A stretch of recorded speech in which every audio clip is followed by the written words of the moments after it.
cost breakdown is a tool to analyze the price of a component service by breaking it down into relevant parts, whose sum is equal to the component service price.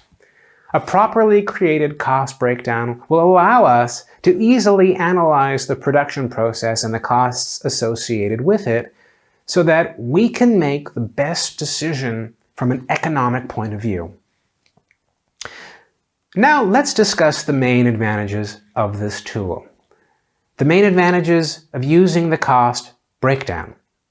Transparent offer.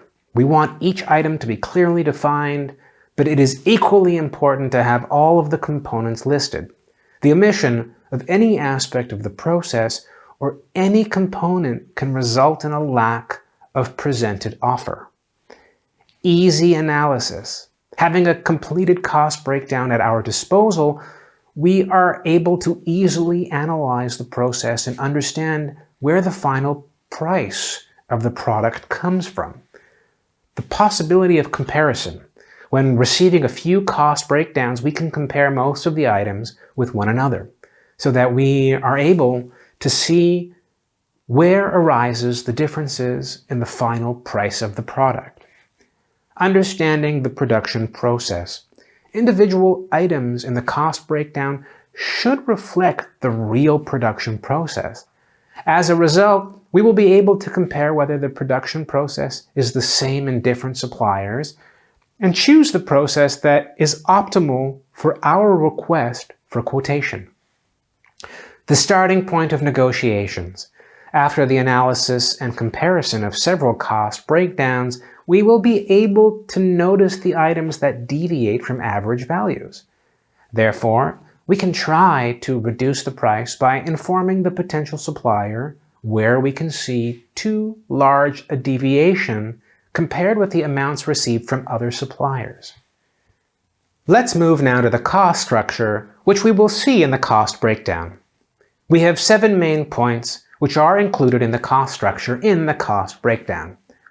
1. Currency. It should be the same for each offer. Raw materials/material.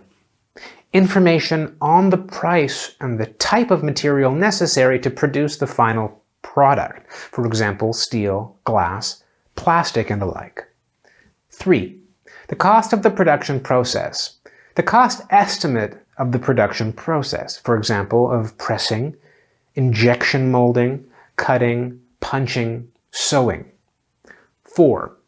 Cost of materials bought from sub-suppliers related to the absence of the company's own production capacity. 5. Packaging. The cost of materials used for packing and the packaging service or the cost of labor of the packaging workers.